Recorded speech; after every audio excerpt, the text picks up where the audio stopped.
Hi again, everyone. I'm Ollie Matthews. This is Societal Narcissism. This video is sponsored by contribution from Teresa. But before I get to Teresa's video, please go to the description box of this video and click on the Rumble link. I ask everybody to watch over on Rumble as I'm still monetized there, and it'll help out with the channel. On to Teresa's content. She sent in another clip from the Black Pill channel for me to review. The Great Boomer Deception. So let's just get right into it.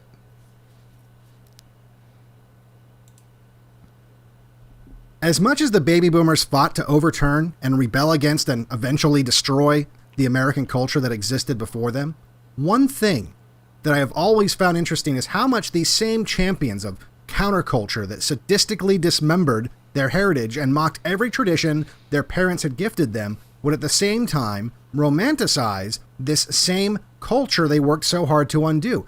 In the 1980s and 90s, it's when you just start pulling the smallest of threads on their stories, it all just unravels. It's all hypocrisy and bullshit. For a flurry of television shows and movies that seem to acknowledge a yearning for something, a not so quiet acknowledgement of. Remember what the boomer who was cutting his son out of the will, that just leaving your estate to your children just isn't relevant anymore. It was relevant for them, but not for you. Just like all this, modern, all this American classic culture was relevant for them, not for you, though. They got to decide for everyone else. Of a loss that nobody could quite put their finger on, a bitter regret that was much more than anything that could be explained away by the phenomenon of nostalgia. While these... And here we are with the Wonder Years again, and I talked about this, how my mother was just so enthralled by Fred Savage kissing Winnie Cooper on the swing after the brother died. Like, that's all she cared about. Any public display of sexuality, especially between kids, it just got her going. You saw that crazy look in her eye, that same look you see on these borderline mothers of trans kids, the same crazed borderline look. Sexual degenerate, motivated by sexual degeneracy. These homages to a paradise lost forever sometimes included, a little bit of ridicule of their favorite boogeyman, the puritanical patriarchy that always had been the thankless guardians of this now extinct culture. There did exist a recognition, a deep remorse even, that these were the good old days. One of the most popular examples was even called Happy Days. But Unfortunately, Pandora's... It's almost like they were mocking the culture with it. Like, yeah, these were the good old days. These were the happy days, and we're destroying it with our shit. Box had already been opened. The genie could not be stuffed back into the bottle. The monster that the baby boomers had unleashed would grow and mutate and seek to preserve itself, something it could never do if everyone was looking back and quietly asking themselves if perhaps, just maybe, they'd made a terrible mistake. After this period of longing that went on for about a decade, it wasn't that long before these fantasies had to be distorted. Something that was easier to do once those who lived through the era grew old and the memories began to fade. After a while, the sadness began to turn into bitterness. And as one might expect, the yearning was replaced with mocking and ridicule, like a spurned lover who finally gets past the grief stage and as a coping mechanism has to convince themselves that there was nothing good about their ex that they once loved. They have to pervert every memory they had of their time together to fit this new narrative that they're better off without them, that they had simply outgrown them. But it wasn't just important for the baby boomers to forget and smear the past they had thrown away to help them survive and get on, although in a very real way, it was about self-preservation. You see, a new generation was growing up now. Right. They didn't want to see themselves in their children. They didn't want to see their children not make the mistakes they made. They wanted to see they're the first generation that, by and large, wanted their children to fail. Primarily their Gen X children, one third of which they aborted. It's a big part of the reason why Gen X is such a small generation. Because when the boomers were having us in their youth, that's when they were aborting their Gen X children left and right.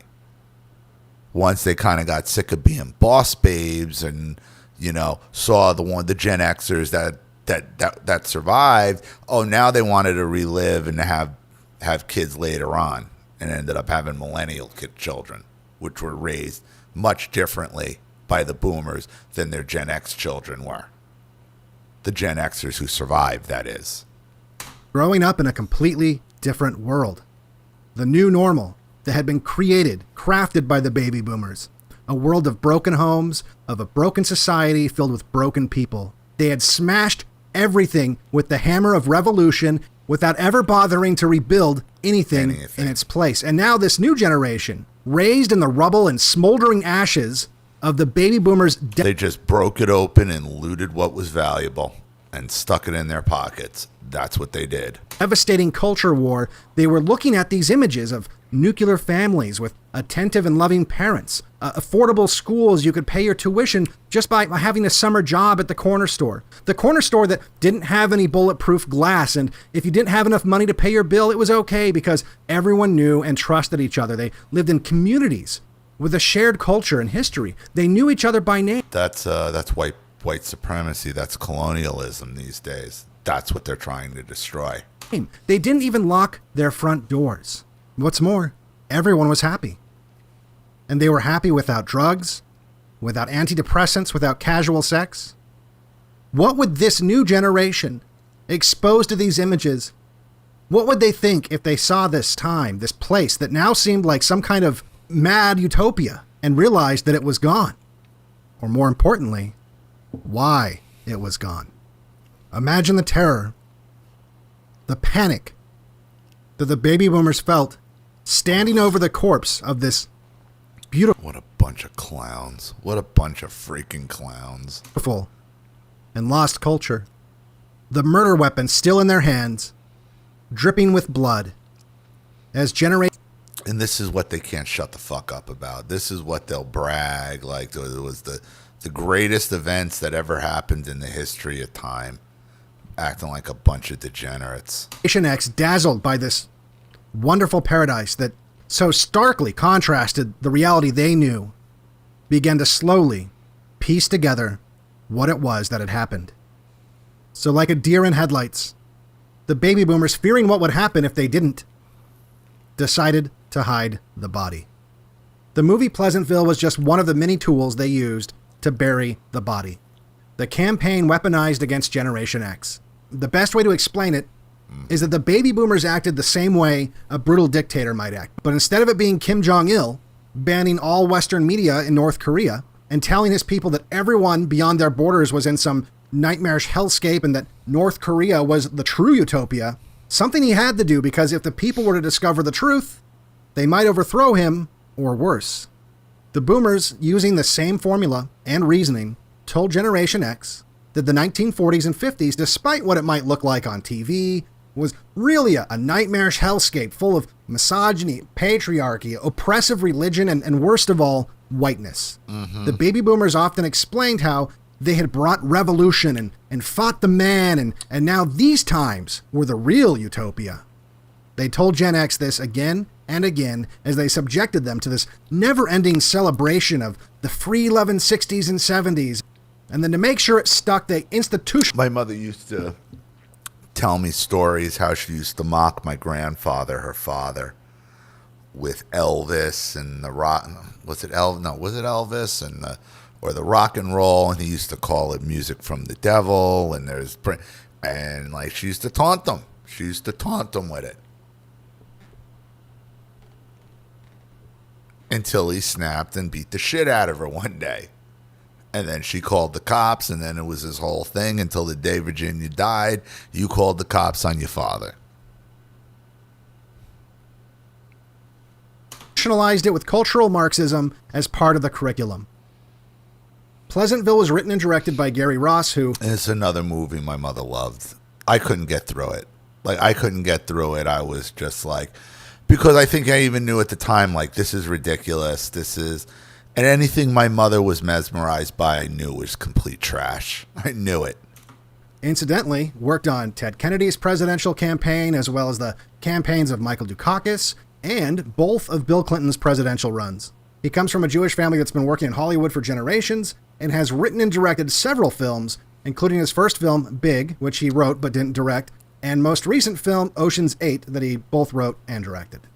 The movie begins its assault on the baby boomers' murder victim by mocking the era of the 1950s with an over-the-top 1950s sitcom similar to Leave It to Beaver. The name of the town where the husband and wife and 2 children live in their 1950s home that most of you watching would never be able to afford, especially on a single income.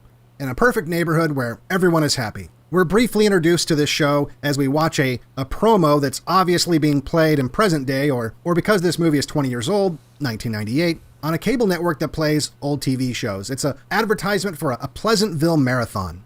After the promo gives us a quick overview of the show, which of course is dripping with irony, making fun of how quaint and backwards the 1950s was, setting the stage for the rest of the movie.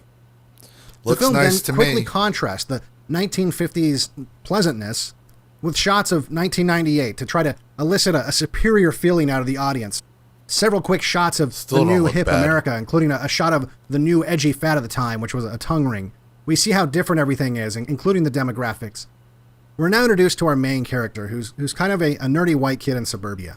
This is followed by a succession of scenes that kind of paint a very dark future for this young man and the people in his age group. First, we go to a man giving a presentation to the students. He's literally saying what boomers have been unapologetically telling everyone from Gen X through Z for the last 2 decades. Of course, salaries and opportunities are going down. That's why you just need to try harder, kids.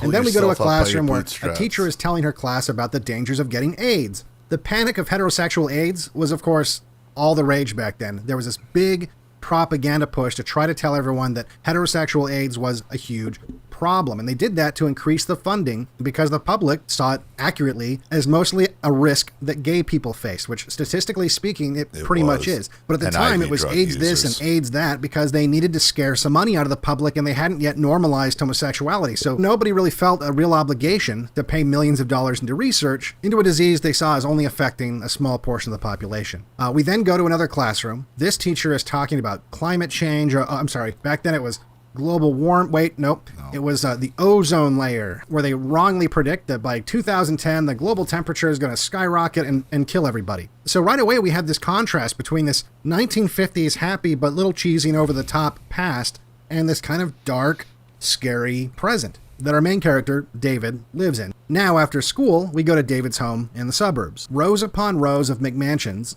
occupied by baby boomers. Now, David is watching an episode of Pleasantville while his single mother baby boomer mom is chatting on the phone about her social life in the kitchen. It's obvious to the viewer that David wants nothing more than to be in that world on the television screen, to have a mother who pays attention to him and a father that, well, a father. This really demonstrates what I'm talking about. There's this generation that this isn't even a memory to them. It's completely foreign to him, but something deep inside him wants to be a part. See, it's like this with the boomers. It's the same mentality of the feminist that had an abortion and doesn't want to face the reality of what she destroyed. Same thing with the boomers. They know what they destroyed. They basically aborted the culture and they don't want to face the reality of it. They want to see the future generations go down the tubes with them because they're bitter and they're angry. Part of that.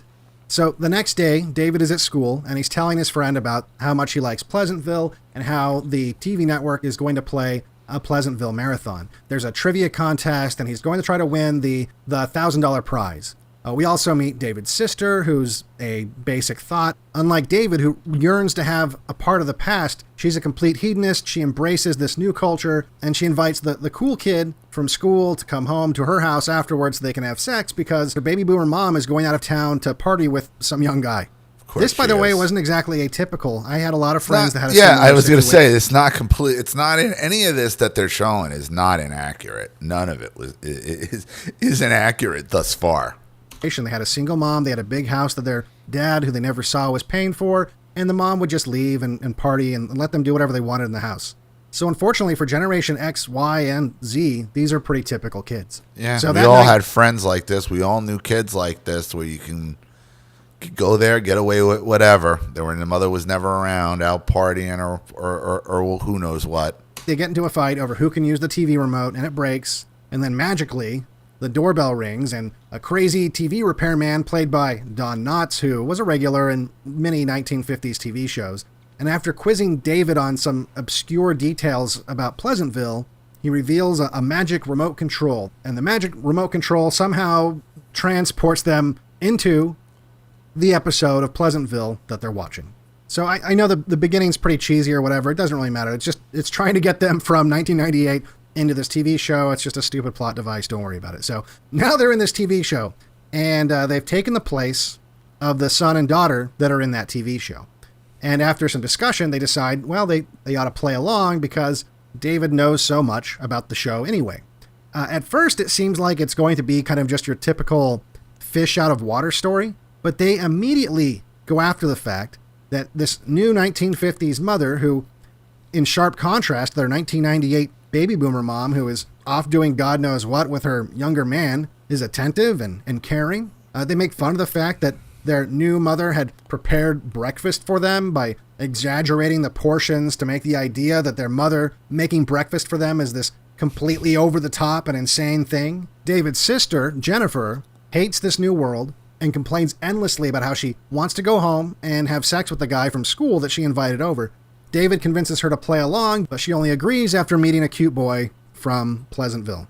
So now we get a quick tour of Pleasantville. Nothing bad ever happens. You see, it's very important to exaggerate this aspect of the world. This is how the baby boomers have to deconstruct it. When Generation X looks at this world and they see a utopia, so the only way to tear it down is for the baby boomers to say, yeah, it is a utopia. It's too perfect. Can't you understand? Yeah. That is Mockery. why it must be destroyed. And this is where we get to the real troubling aspect of this film. If you've seen my videos before, you know I'm not one of these guys that gets hung up on symbolism or pointing out, secret satanic imagery. And I'm not saying that stuff doesn't exist. It's just not what I do. In fact, I don't think I've even mentioned the concept of Satanism in any of these videos. I'm more of an expert on storytelling and on propaganda. I dissect what the story is telling the audience and how it's trying to inject ideas and themes into your head using propaganda techniques. But this film, in addition to being all the things that I've discussed before, this smearing of the past, hiding the body, is literally satanic. I don't mean that it's evil. I mean it's satanic, as in promoting Satan. As in most of the stuff out of Hollywood anyway. It's not surprising.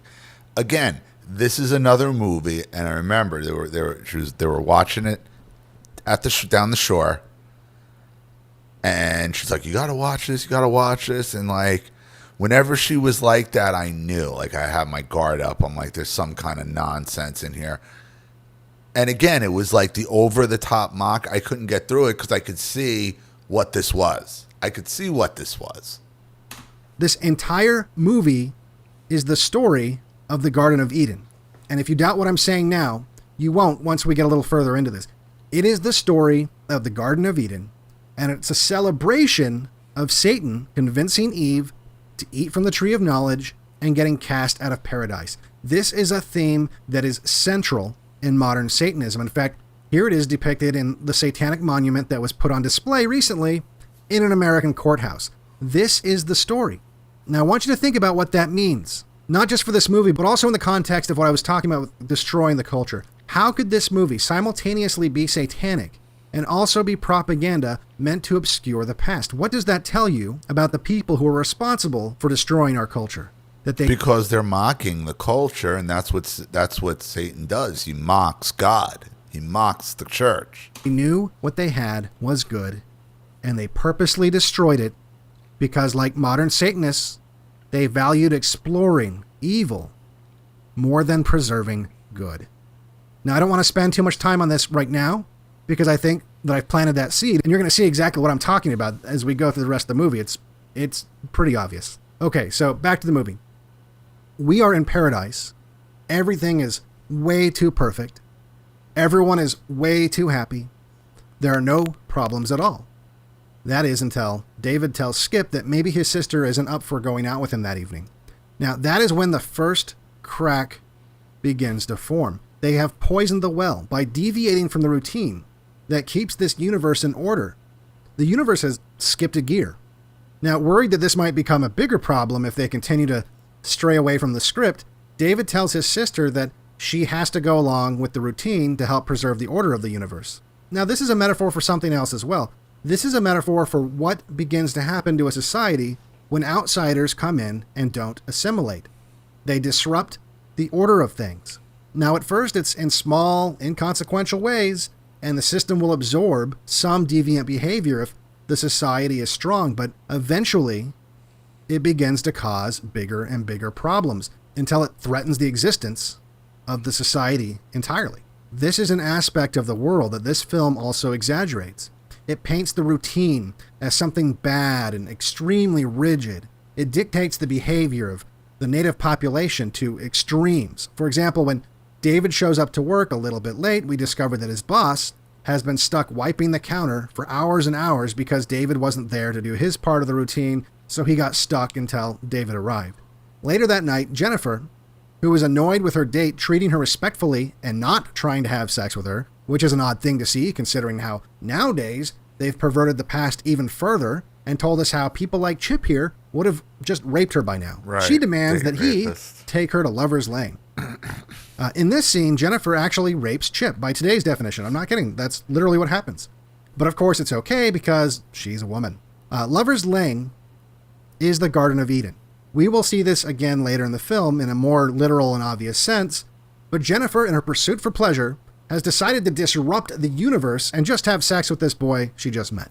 And because this is a baby boomer's view of what is good and bad in culture, this is celebrated as the best thing that has ever happened in this paradise. Yep. Eve has just taken the apple. And that's probably why, and that's what probably motivated my, because I didn't get this far in. This is what my mother loved, that shit. She loved that shit.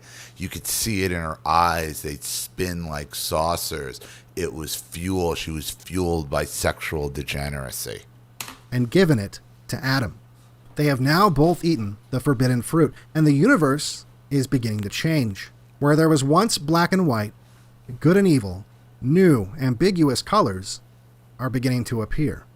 Now, the subversive force that has entered their universe begins to spread as Skip tells his teammates about the forbidden fruit. And slowly we see the world that was too perfect and too happy. It begins to slip away. David is alarmed when he sees what's happening and he begs his sister to stop destroying the universe. But Jennifer, who values her own whims and her own wants and her own desires over the good of the society around her, just ignores him. So it's not long before all of the kids are going to the Garden of Eden and partaking of the forbidden fruit. It's all about pleasure seeking and free love, and if it destroys... This makes so much sense. No wonder she was so pissed when I wouldn't watch it when I walked out. The universe, that's okay. More and more, the subversive... Why would my mother want... I mean, this is what I'm talking about, why I'm so mad. This is... Even as into my adult years, my mother was always hypersexual. Always. This spreads, but of course, it's good. You see, it's good because it's more vibrant, it's more colorful. It's not this dark, drab black, or even worse, white world that you're a complete idiot if you want. These changes are good because they're different. And these changes don't go unnoticed. It was only a matter of time before the evil white patriarchy. That's what my mother would say. Yeah, it looks good, but the way your grandfather and grandmother and everybody was, they're all stiffs, they're all sticks in the mud. Like those were her words. Like, the boomers really bought into the media. They bought into the TV. It's true. When you're arguing with a boomer, you're arguing with the television. You're arguing whatever movies have given them their frame of reference. Caught wind of these differences in their universe. Whenever they show the mayor, the embodiment of the white male patriarchy, They frame the shot like an actual comic book villain. Never are we asked, by the way, to walk in his shoes, what he might think of his world being turned upside down. These men who created and maintain this paradise are just automatically evil. Their sin, creating and maintaining a perfect world. The women are also noticing changes, but since women aren't part of the patriarchy, they are the victims. The victims of the perfect world that their patriarchy created for them, trapped in this maddeningly happy... This is torture. This is supposed to be torture. This is the patriarchy. This is holding women down. This is near slavery. Existence. And when Jennifer gives the forbidden fruit to her mother by telling her about sex and explaining how to masturbate, the subversive force that she's brought with her into this world strikes again. No wonder she wanted to sit there with me with this. What a sick... she's just sick. She was just a sick woman. This time, a tree in their front yard just catches fire. This is a new problem the community has never had to deal with before. The burning bush. David goes and gets the firemen, but they've never actually had to fight a fire before. This was paradise, and there were no fires in paradise. So David shows him how to put out the fire and is given an award by the mayor in this scene, where we also notice the first symbol to overtly call attention to the whiteness of the town. Now, everyone in Pleasantville is white, so it's only natural for the logo on that banner to show two white hands shaking, but it still sticks out because it's a logo that's been used so often in our world to represent multiculturalism, the white and the brown hand shaking, that simply by having two white hands shaking, it sticks out like a sore thumb. This will come into play in more overt way. Never mind its actual reality. I mean, it's a majority white country, but like you're supposed to act like that's bad for some reason. Later in the film, but I just wanted to point it out now. I also want to point out this is part of David's story arc. See, David, in the beginning, he really likes Pleasantville. He likes it the way that it is. I mean, after all, he's a white male. He's being recognized here by the patriarchy for putting out the fire, because the fire was caused by the new subversive forces that are changing the community. He's being tempted to join the evil patriarchy that wants to preserve the existing culture. So now that he's been tempted by the patriarchy, he goes to work and he is tempted by the subversive forces in town. This is where... Imagine mocking all this, like this classic American Art Deco type of... Like, this is what this is what they took from us, and they mocked us with it. 98, I was 25 years old, so yeah, this was shoving this right down Gen X's throat. Where a maddening bit of irony in today's context begins. David discovers that all the books in town are blank until he tells the stories of the books that he's read. That's when the books magically fill in. He's spreading forbidden knowledge into the town, which starts a new trend of people reading. This, of course, is very much frowned upon by the evil patriarchy, who doesn't like the free flow of information. You see, even though this was made just 20 years ago, this was when the left fancied themselves the defenders of free speech. How times have changed. Mm-hmm. The truth is that they only want free speech for themselves if it helps them subvert a society. After that, free speech has to go. Now, I'm going to skip ahead a little bit here. Basically, David's mom is forced to wear makeup to hide the fact that now that she's sexually liberated, she's now in color. David brings an art book to his boss at the diner. Almost all of the art is either garbage abstract art or sexual in nature, of course. Mm-hmm. David is becoming more and more confident and asks a girl out. Jennifer is also changing. She's evolving in the same way the feminism she represents evolved. She's changing from being sexually liberated to wanting to get serious about her education so she can grow up to be a strong, independent woman. Now, of course, that she's turned the universe upside down, she's going to see what other resources she can squeeze out of it. Now we get to the part where David goes on his date, or rather he goes to the Garden of Eden with his date. This is a kind of turning point in this universe and in the film.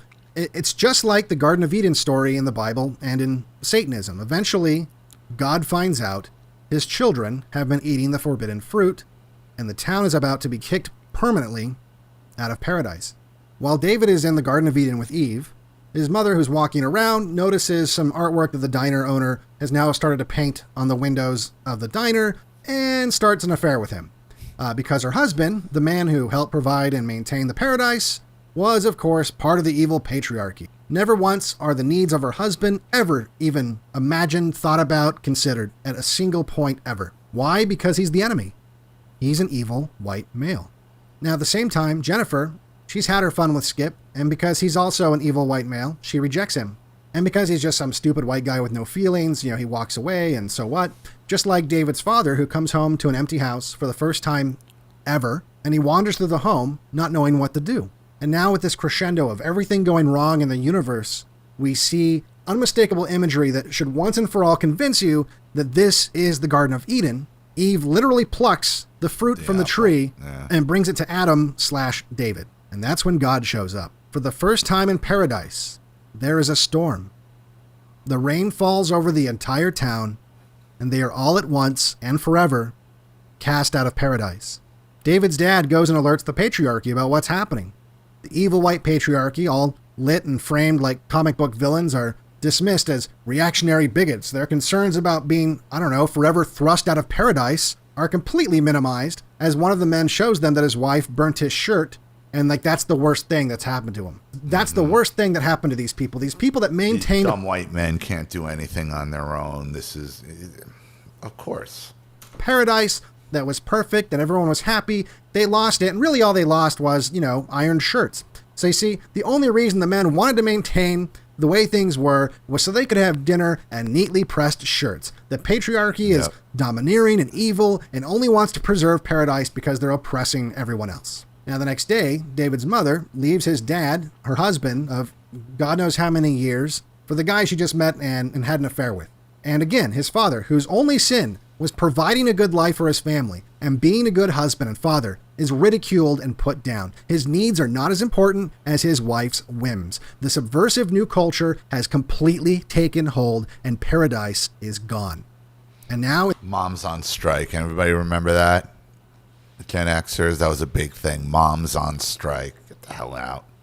In this multicultural reality, and I said multicultural, they're all white, but some of the people are now in color. And the filmmakers use this as a not-so-subtle metaphor for people of color, as we see when David is hassled by some evil white kids that don't like that he has a colored girlfriend. Now, the town calls a meeting, no coloreds allowed, of course, and with heavy-handed fascist symbolism, using lighting and framing that looks like it's right out of Triumph of the Will, we see the patriarchy rear its ugly, bigoted head. The symbol of the white hands shaking is more obvious now than ever. These angry fascists, they just don't like the changes because they want their shirts to be ironed. And it's obvious because, the actor they use, M. Emmett Walsh, that's who that is. He always played a scumbag. He always plays a bad guy, no matter what. He's never the good guy. And now they need to stop it because they want their dinner cooked by their wives. Things begin to escalate in town. The white kids even try to lynch David's mother, who is now a person of color.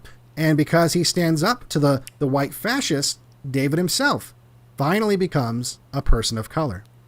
And now we return to the complete irony where the white fascists begin to burn the books of the colored people.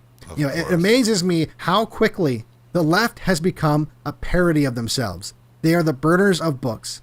This right here should be all the proof that you should ever need that the left projects. They project this fear on their enemies because that's exactly what they're going to do. And you know this because this is exactly what they started doing 20 years after making this.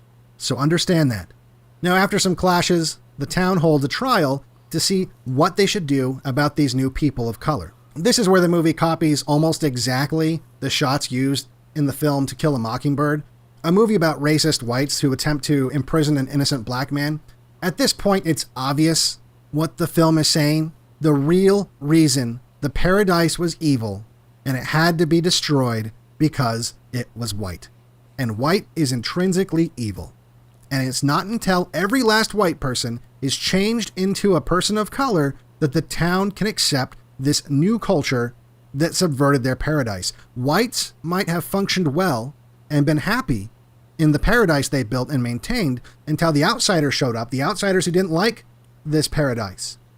But now they have to be eradicated one by one for this new culture, which is incompatible with the... Diversity is our strength. That's basically what it is. Whites, apparently. I don't know how much clearer the filmmakers could make this. This movie isn't just an excuse for destroying the past or propaganda that seeks to counter that yearning to gain back what was thrown away so carelessly by the baby boomers. It's a blueprint for the future. It's both a confession and a prophecy. Generation X and those that followed never experienced that paradise lost, and they never will.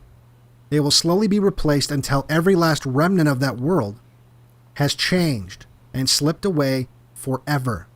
This movie is telling you all of that. This movie is telling you that loud and clear, all the while giving a not so subtle nod to Satanism. And the most amazing thing of all of this is they managed to communicate all of this in an easy to swallow package that people paid money to see.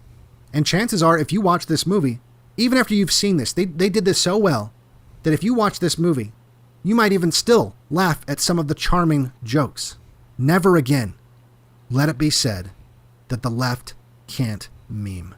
And in this case, the people behind the film and others like them didn't just bury the body. They convinced the younger generation to help them dig the grave.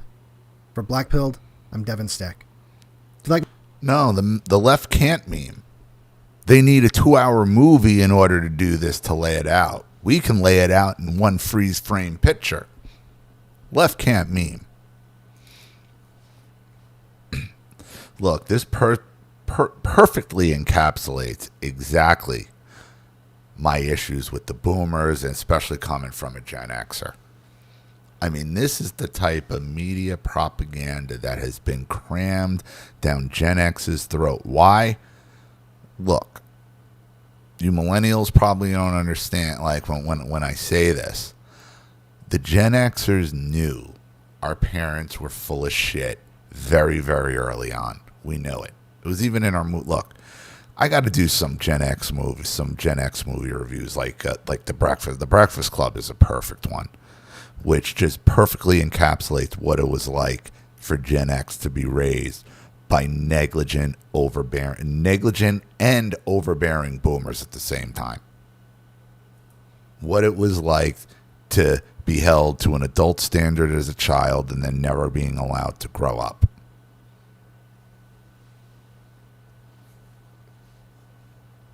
We're an angry generation. Listen, a third of us were aborted because that was the boomers' prime party years, and they didn't want a lot of us getting in the way.